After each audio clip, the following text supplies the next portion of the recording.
মাঝে মাঝে এমন কিছু পরিস্থিতির সম্মুখীন হতে হয় যেখানে সন্তানের পরিচয় জানতে পড়তে হয় বিড়ম্বনায়। প্রশ্ন ওঠে, কে এই সন্তানের বাবা অথবা মা? কিন্তু এবার দেখা গেল এক ভিন্ন ঘটনা।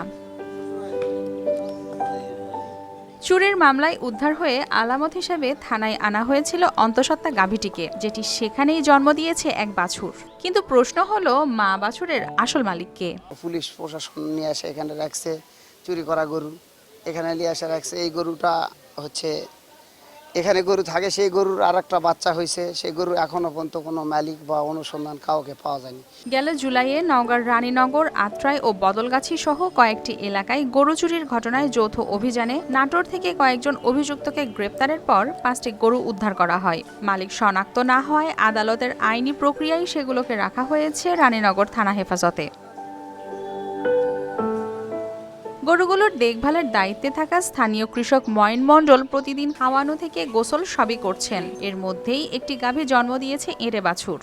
5টা গরু দেখে আমার দয়া হলো যে গরুকে আমি খিলাই, অবলা জাত, কেউ না দেখলে তো আমার আল্লাহ দেখিচ্ছে, ইচ্ছেভাবেই আমি গরুটা সেবা করেছি। এদিকে অভিযুক্তদের একজনের স্ত্রী একটি গরু নিজের দাবি করলেও আদালতের সিদ্ধান্ত ছাড়া সেটি হস্তান্তর সম্ভব হচ্ছে না। কিন্তু আমার বাড়ির গরু নিয়ে এসে চোরাই গরু হিসাবে মনে করেন এই জায়গা প্রচার করছে, কিন্তু আমি তো আসলে গরুর মালিক, আমার কাছে সব প্রমাণ আছে। থানায় বললে ওই যে আজকে আসেন কালকে আসেন, ওনারা বলছে যে ওই যে গরু হচ্ছে কোর্টের মাধ্যমে নেওয়া লাগবে, হচ্ছে মামলা হয়েছে। পুলিশ জানিয়েছে, নির্দিষ্ট সময়ে প্রকৃত মালিক শনাক্ত না হলে আদালতের নির্দেশনা অনুযায়ী পরবর্তী ব্যবস্থা নেওয়া হবে।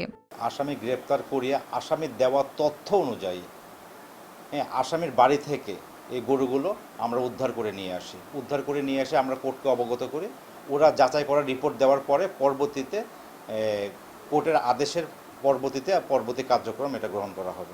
মামলার আলামত হয়ে থানায় এসেছিল গাভী, এখন সঙ্গে বাছুরও। শেষ পর্যন্ত এদের ঠিকানা কোথায় হয় সেটি এখন দেখার অপেক্ষা।